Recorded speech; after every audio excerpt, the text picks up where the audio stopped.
Hey everyone, it is the Deep Dive. I am Paul Machin sitting in for Chris Pajak, who is just being a great dad. That's why he's not here. And Josh Williams joins us as always, of course.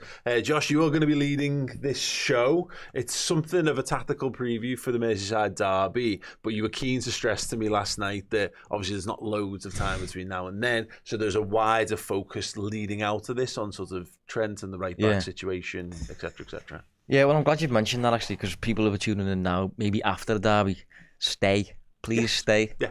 Because there's other stuff around, specifically Trent, because Trent is associated with the tactics that we're going to touch on around the Merseyside derby.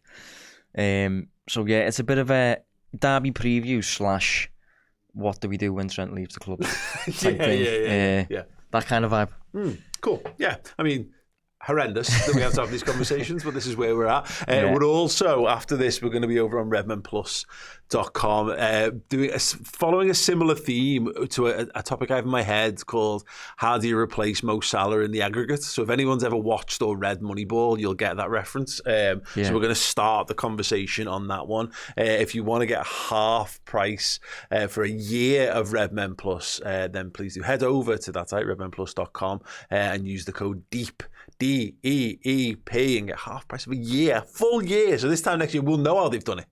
We'll know exactly how it's happened and how it's worked out and whether we were right. So yeah, do come and join us for that second part. Anyway, let's dive in. What have you got? So, Merseyside derby then.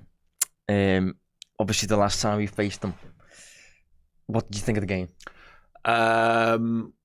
Well, look, ultimately, it's very difficult to look past the absolute car crash that was the final closing moments of that game. But it wasn't, I don't think it was anywhere near as dominant a performance from Liverpool as the manager would have liked. No, I think Liverpool, to be honest, were terrible on the day. I think it was up there with our worst performances under Arne Slot.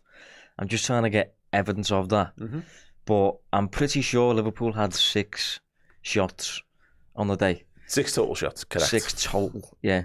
Now, so the only other game in which we've had less than 6 was PSG away. We somehow won that game, which sums up the chaotic nature of the sport. But 6 shots generally is not desirable. Liverpool had a 0.62 XG at Goodison Park. Yeah, and Everton had more. There's not been many games this season where Liverpool have lost the expected goals, but they did in this game. I thought Everton played really well.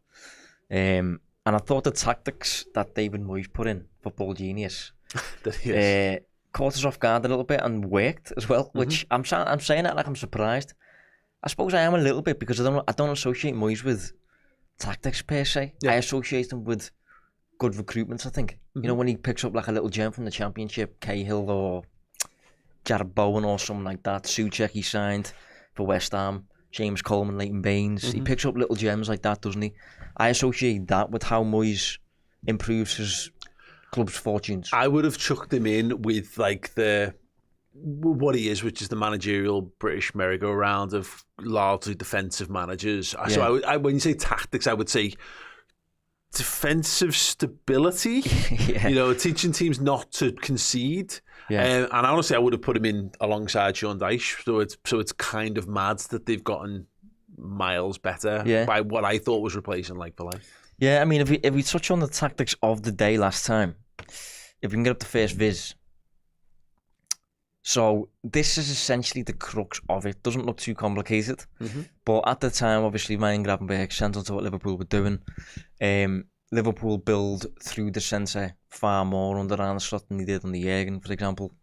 So what Moyes essentially did was basically placed a blanket over Gravenberch, allowed Konate and Virgil to just have as much as the ball as they wanted, but really limited the passing lanes, the passing options for them. So if they did attempt to play to Gravenberch or McAllister or Szoboszlai or whoever it was, they would just pounce. You know, the likes of Decore, Idris Gueye and players like that would really hound them. So it resulted in Konate and Virgil being reluctant to play those passes. They played long a bit more often. Playing long against Tarkowski is exactly what Tarkowski wants. Yeah. Everton then played long the other way. So it turns into an aerial, you know, where the ball never touches the ground, basically. And if it does touch the ground and you try to play through midfield, Gravenberch's getting his toes stood on, and it just becomes a really sticky game is the word I've used for it. You know, just end to end. No, nothing's really happening. Yeah. Somehow there was 4 goals in the game, but I think it was a bad one to watch. Yeah, and just on your point about going long, they put O'Brien in at right back just effectively to get another big lad in there. So the second you're going long, okay, Michalenko's not going to be the strongest in that regard, but effectively they've got 3 big lads who are there to be heading the ball and doing the physical side of things all day long. And so it's interesting to see whether this is something that we're seeing that's a bit of a weakness of, I guess, of Slot's Liverpool side, or have you seen anyone else do something remotely like this? Well, there's been the odd game where we've been almost out-muscled. It feels like you're getting out-muscled anyway, because the match descends into this kind of just Royal Rumble of duels, basically. But it descends into that because you can't quite get a foothold with the ball on the floor. Yeah. So Newcastle comes to mind as another game where that kind of happened. So if you're coming up against these ultra physical, you know, dogs, basically, it can go like that. I don't think it'll go like that as much at Anfield, and I think Slot will plan for this. But I think one of the issues that we've got, and this is where the Trent stuff comes in, is if we go back to the first viz. Now, if you picture Trent on that pitch, which he wasn't, if you picture Trent where Conor Bradley is, maybe a little bit deeper than where Conor Bradley is there, you then have... Moyes then has a problem on his hands, because the tactic of basically, we dominate the middle, we stay here, if the ball comes in here, we step on your toes. That's all right if Konate's on the ball. But if you've got Trent on the ball, and Trent can lift his head, and he can solve the problem by just finding someone with a pinpoint David Beckham pass or something like that, Moyes then kind of has to press Trent, and if you press Trent, the passing option to Szoboszlai opens up. Yeah. So it's a bit tricky then. Trent obviously didn't play in this game. Conor Bradley did against Newcastle. Kwanzaa's played those games. Trent happens to have missed those ones as well. So I think what I'm getting at is, if Trent does eventually leave, and in this game we're not going to be with Trent either, we're going to be with Kwanzaa, there's certain scenarios in which me and Chris are going to do a deep dive next season where we're going to say, could have done with Trent in that game. Yeah. And without that kind of cheat code, if you like, we're going to miss it, aren't we? Yeah, 100%. Yeah, without a doubt. And it's funny because Trent's assist numbers have dropped off wildly from like peak Trent Alexander-Arnold. And obviously some of that is shifting roles, and about a little bit of availability this season as well. And just overall, I think an overall change of tactics, you know, as we went through, you know, I think a diminishing returns in terms of all the creativity coming from the fullbacks. We went through a little spell of box midfield and more inversion with Trent. Now it feels like he's playing a bit more of a traditional right back and being asked to create from a little bit deeper. But regardless, actually in terms of what Trent does and how he plays, and you know, and there's I was funnily in looking at the Salah stuff, seeing like how many progressive passes get played, and obviously Trent is just, I think it's like something like 250 something progressive passes this season, which I've got it up now, actually, beyond everyone else. Yeah, he's currently on 204. And the next most for Liverpool Premier League, or that's right. Premier League only. Yeah, the next most for Liverpool is 146. Yeah. So I agree with you on the role change, but even despite that, he's still obviously being Trent. And I think the thing with Trent as well is, when we this idea of losing him, everyone touches on his assists, everyone touches on the creativity. I think for me, I've been thinking just as much about getting out your own half. Yeah. Just the progressive element that he offers. The switches of play, the balls down the wing to Salah over the top. Well, you know, you're going to lose a lot. Well, look at it. When you play a traditional right back, the ball comes into the right back area, and the most obvious thing to do is just to stick it down the line. And what you need is, and this is actually very old school Klopp front three, because Mane and Salah were brilliant at doing that. They'll just peel off into here, and then the ball can come in here, and you've got a little yard of space on your defender, perhaps. What Salah and Mane were much better at doing is they could hit you in all kinds of different ways. But I think what we saw a little bit in the League Cup final with Kwanzaa is he's all right at playing that ball, but that's about it. You know, he's not going to be. Trent invents passes.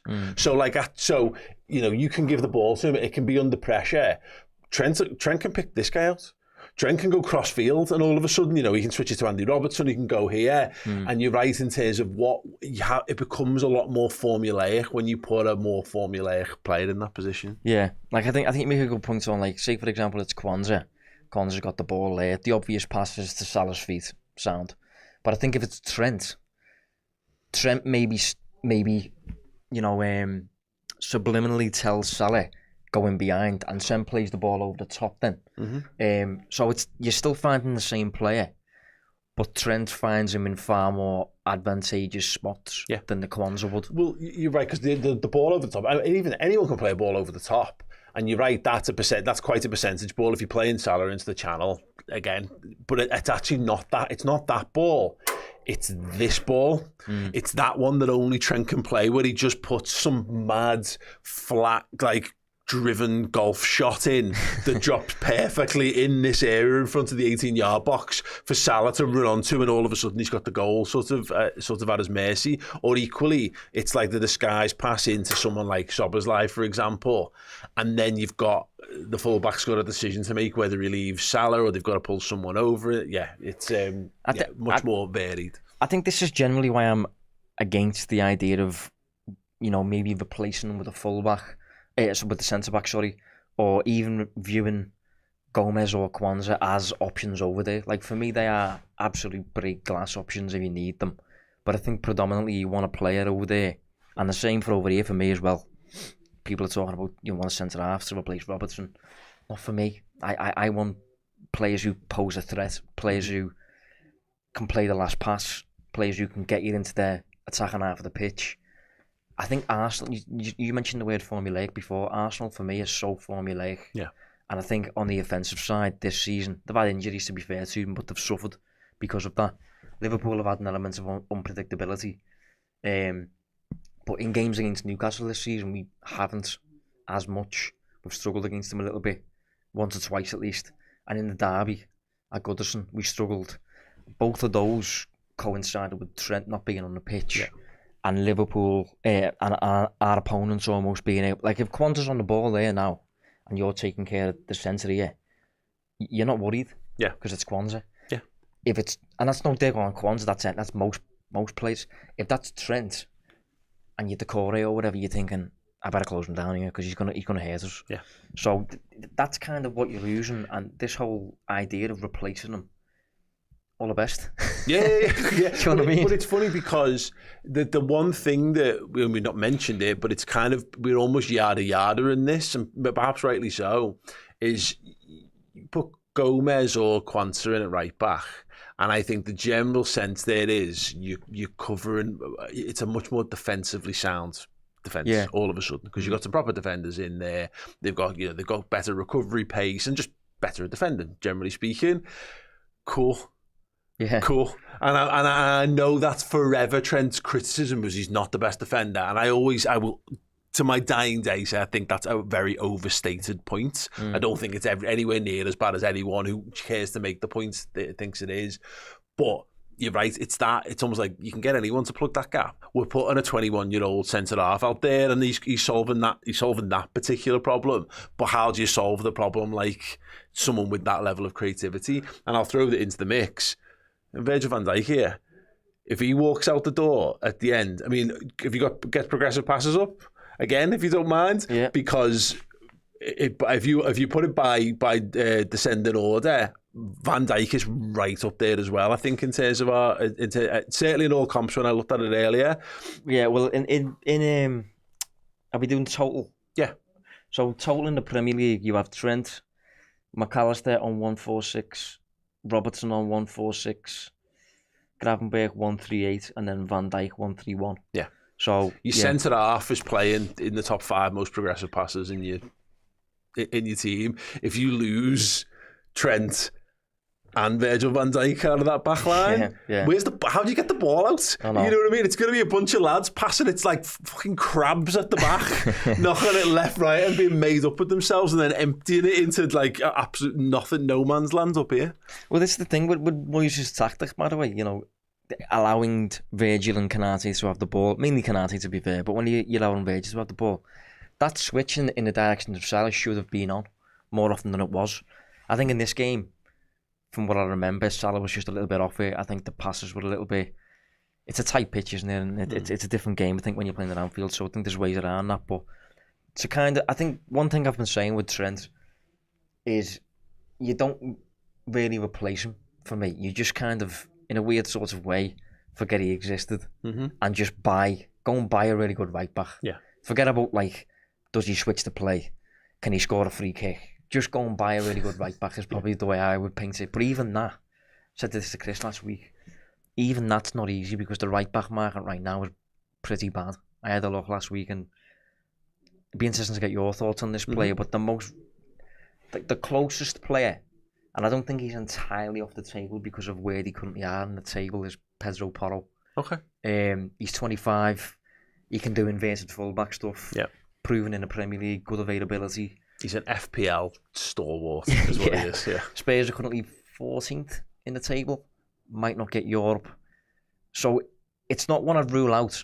I don't think we'll do it. No. But what do you think of the player? No, I like Porro again. As I say, FPL stalwart. That's what he's been saving my team for weeks and weeks and weeks. I think he's a good player, but I agree with your first point. Is that, you know, again, I'm stuck on this whole aggregate thing in my head of I just don't see there's almost any point in trying to replace for like with Trent, because you can't, because no one's in that league. No one does it the way that he does it. The only players who do it like he do it are not fullbacks. They're attacking midfielders. It's like, you know, how do you find the right back who's also Kevin De Bruyne?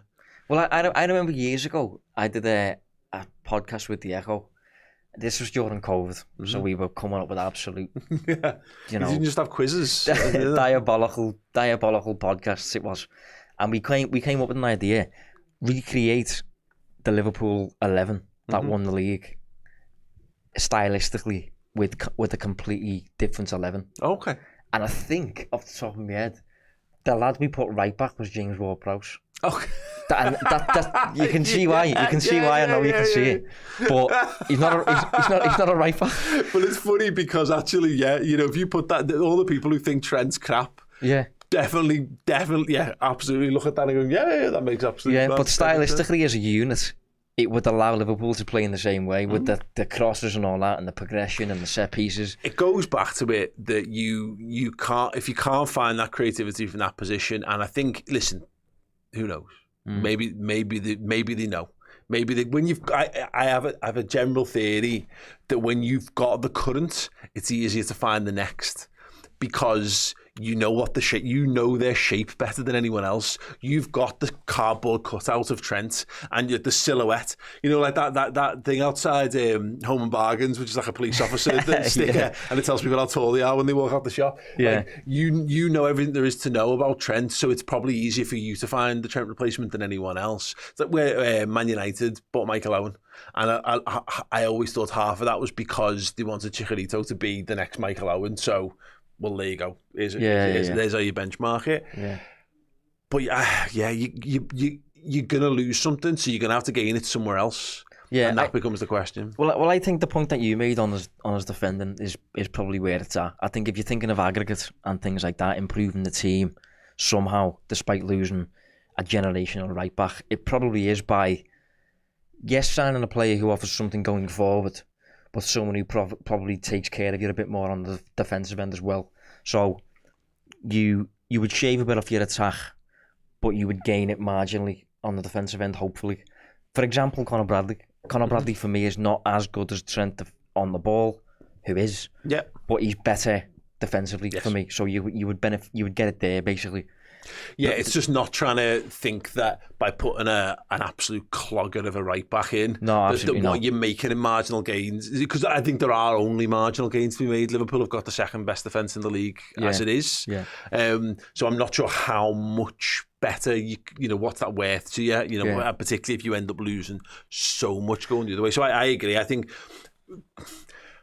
I think we're lucky that we've got Conor Bradley. I don't think he's going to be Trent 2.0, but actually, I think I agree. I think be Robbo 2.0. Yes, I think that's a great point. I really do. You look at someone. I often thought this about Nico Williams. Of like, if he was coming along now, we'd be made up to have someone like Nico Williams in the squad because he's just a really good fullback, can play both sides. He's got loads of on the ball abilities.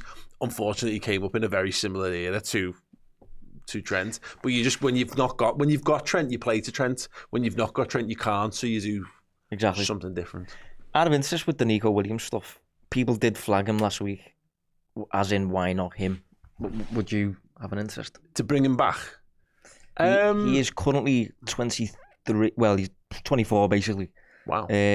Contract until Josh, I'm going to stop you right there.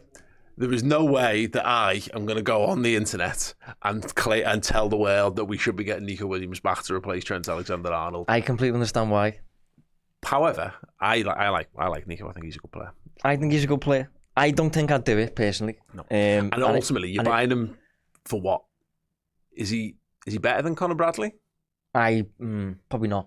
So is he going to come back and do that again? Exactly. When he comes back at Liverpool, as not good enough to be the right back beneath a generationally talented superstar in the making? Exactly. So we probably wouldn't do it, and even if we would probably save that for plus to speak to people behind the paywall, maybe. Yeah, absolutely. A bit more forgiving. Yeah, a bit more forgiving. A bit more understanding of who we are and what we're really saying when we say things like that. I think it's a really interesting debate. Anyone watching, if you want to throw some suggestions in for fullbacks in the comments, because I do think if you've got, and a lot of this hinges on Conor Bradley's fitness, which again, I think this idea that he's injury prone is overstated. He's not played enough football and he's still developing. I don't think you get to know whether someone's injury prone or are they just growing.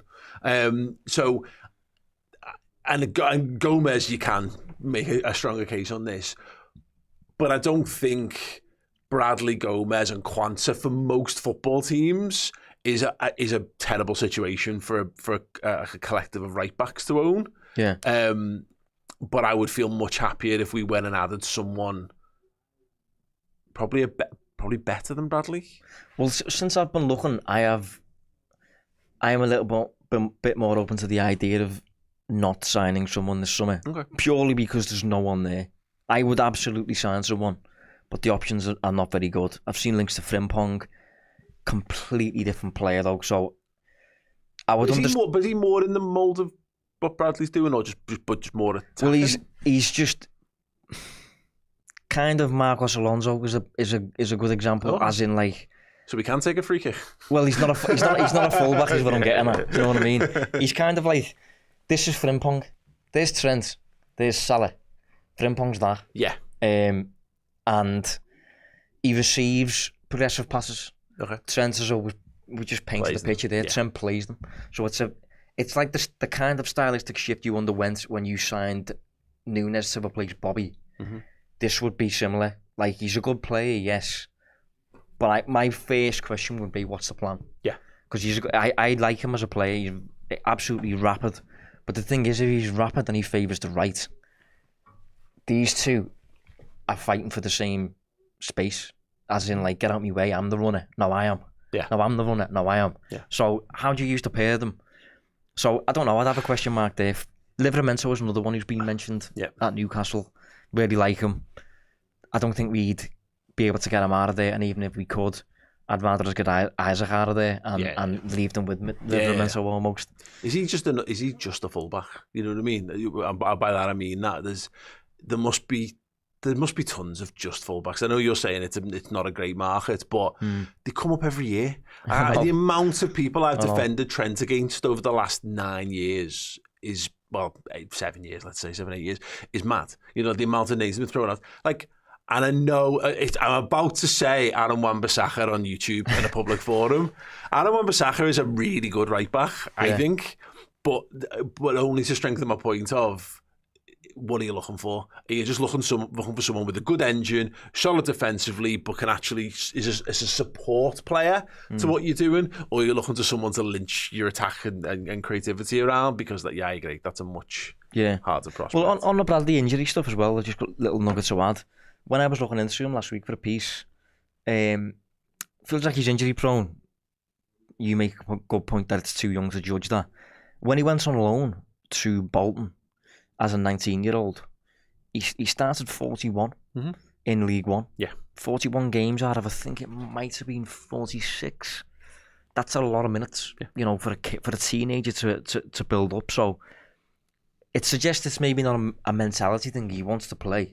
He just, he can't cope with the build-up or the hamstrings or whatever it is. So, but I'm not an expert on that. But if I said to Chris last week, if you could play Bradley 38 times in the Premier League, I would be okay with it. I wonder whether there's just something, if we're doing a great reset, reboot or whatever this summer, do you go back to sort of 2017, 18?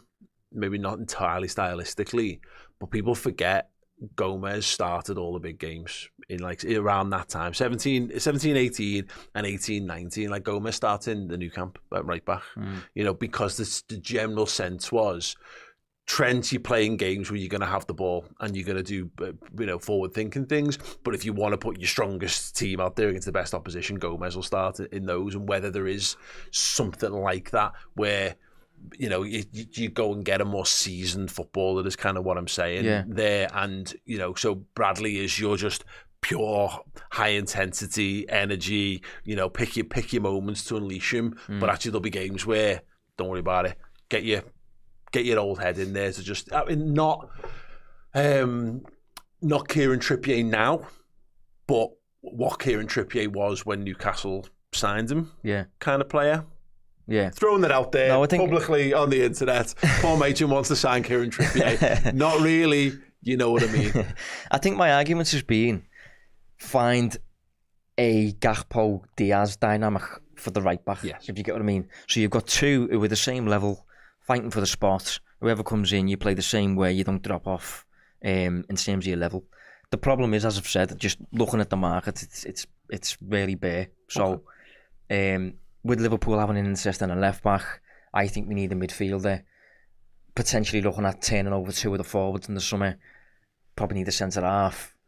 I think we need to come to terms with the prospect of Liverpool not replacing Trent this summer. Yeah, I think it's a possibility purely because of the market, but we'll see. Yeah, absolutely. All the people who just think it's dead easy to replace Trent because you can just get a defensive right back in will be in for a bit of a shock. Just a couple of comments to see us out. Acid Bronson says, buy Kerkez and just the right back and call it a day.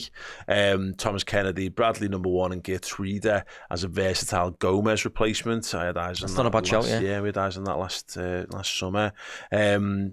Thomas and Bradley's perfect fit if he stays, just need a backup. Ola Aina has been mentioned by Thomas and James Lee as well. He's obviously having a fantastic season for Nottingham Forest. Yeah, I've seen a few people say Aina. I do like him, right, but I don't know if I'd do it. Let's have a look at his age now. So he's 28. Yeah, I don't think I'd do it personally. Okay. I just think... I'm stunned that he's that old. I just presumed he'd be like 21 or something. Yeah. Well, if he was 21, I'd be interested. But I think with him being 28, I just don't like it when you have a void and you fill it with a player who makes the void apparent again in 2 seasons. Yeah. If you're going to fill it. Do you know what I mean? And I think... But Kostas Tsimikas is the only player in Liverpool's squad in recent memory, really, that's been that. And I know he's stayed for longer than 2 years, but it's very rare that we buy backup footballers. Yeah. So often the success has been about pushing someone down the pecking order and someone else coming in. But that's the fascinating situation. Is Bradley ready to shine? If so, cool, you might have to go and buy a backup. But if he's not, then you've absolutely got to go and buy someone who's better than Conor Bradley. Otherwise, you're weakening your overall proposition. Right, we'll call that to a close. Hopefully that wasn't enough. It was sufficiently insufficiently Merseyside derby for this to have a little bit more legs beyond Wednesday. Hopefully people can watch this knowing that Liverpool have got a positive outlook, but I can't control that. Come and join us over on Redmen Plus for the second episode of this week's Deep Dive, where, yes, a little bit like that conversation, how do you go about replacing Mo Salah in the aggregate? Join us, use the code DEEP for half price of a year's subscription on redmenplus.com, and we hope to see you over there right now.